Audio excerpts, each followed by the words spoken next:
Welcome back to the country, friends. And in today's episode, I'm going to take you on a tour of my drip irrigation system.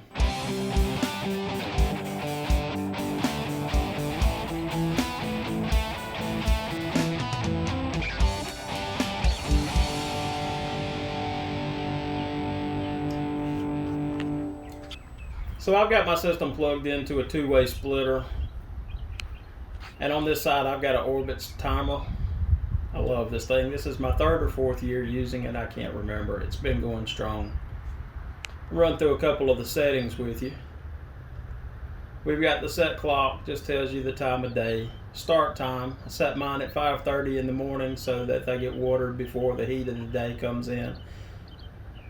We've got the duration that we want it to water. You just press the plus or the minus here and that'll add time to or take away from however long you want the system to run.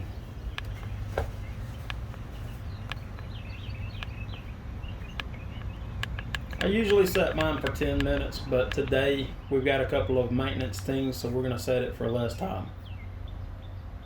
How often? This is just going to be this is going to tell you, every how many days, 1 day, 2 days, 3 days, however.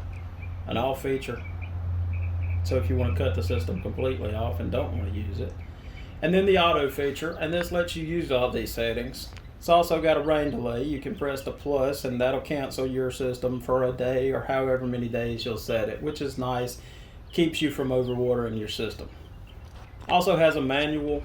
You can press that and water whenever. So we get the system turned on. My hose, I can turn that system on with the on-off switch. Gives us use of the sprayer. And then you can just come right back over, cut that switch off. Never cut that switch off. You don't want your pump to run dry, and it's not going to run until that time sets. I've got the Miracle Grow feeder. Didn't even use this last year, but you can feed or you can run straight water, and I run mine into a hose pipe. The hose runs out to the garden where I've got a four-way splitter. And this is just PVC. It's been off all season, so the first thing we want to do today is check the hose, make sure nothing's inside it that would clog it up. It's got a Habitech Drip, Habitech filter and flow regulator. And then that connects to a 1/2-inch hose. The 1/2-inch hose runs the length of the garden, and throughout I've got it hooked into 1/4-inch line that runs my drip irrigations.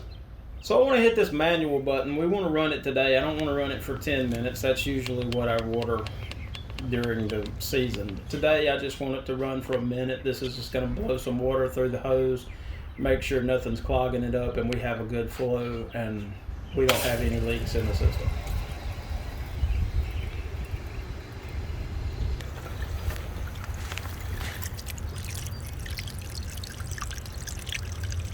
Looks like we've got a clean hose.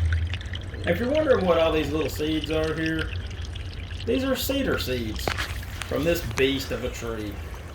Okay, so back to the hose. I've just basically got this laid out, strung around the yard, complete eyesore. And we're going to hook that up and go ahead now that we've checked the hose, made sure nothing is blocking the hose. I said hose way too many times in that sentence, didn't I? Okay. Connect the hose, go ahead and follow it out. You want to make sure everything's off except for where it connects into the pressure regulator. Turn that one on. That just makes sure that when the water starts flowing, it has a path out. And again, hit the manual button, drop the time down. Let's run it for 3 minutes.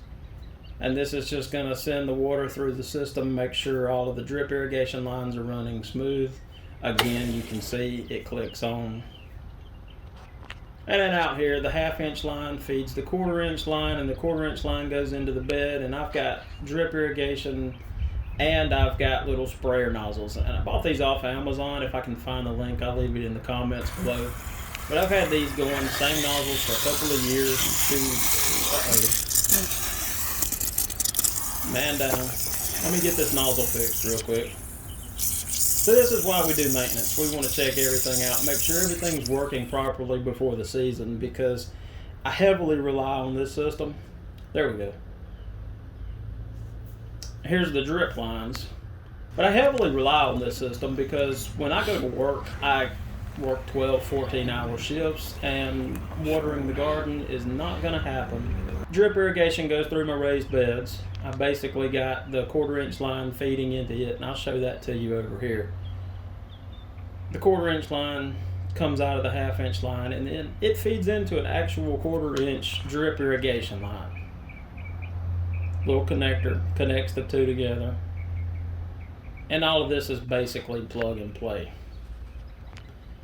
I can't get this to turn around to show you the hole, but it's just a little hole punched in every so many inches in the line, and it lets out a little drip of water. But like I said, I use this system because when I'm at work, here's the end piece. Plugs it off, doesn't let it pour out the end. But again, I use this while I'm at work mainly because I can water everything in this garden. It's a closed system. I don't have to worry about it. I set the time and forget it. And this is more of my work in progress. I laid this a couple of years ago. I didn't bury it, so I'd like to come in and bury all of these lines where the 1/4-inch line just comes up right at the container, and it looks a lot neater. It's more cleaned up. So that's probably a project we'll get into either this year or maybe the end of this year. But it'll take away, see where the hose is laying out over the ground, and then it trails around and comes to the end. The 1/2-inch line comes all the way around the garden, and again, I feed 2 flower pots, but I want to bury all of this and just clean it up and have it where, have it where it's a little nicer. So that's basically my setup right now. I've seen some comments online that said you couldn't water, you couldn't use 1/2-inch line, you couldn't use 1/4-inch line, you can't use hose pipe. And I'm here to say, if you hear somebody telling you you can't do any of that, they're lying to you, because I've got probably 75 foot of hose leading out to my garden, and then another 50, is that 50 or 100 foot?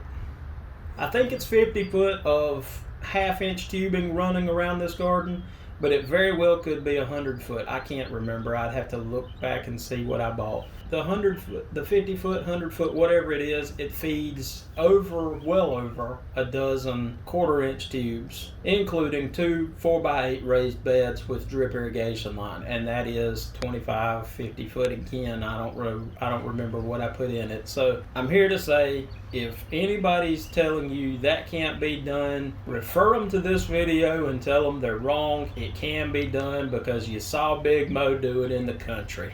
And I'll catch you on the next video. And as I always say, welcome to the country, Big Mo country.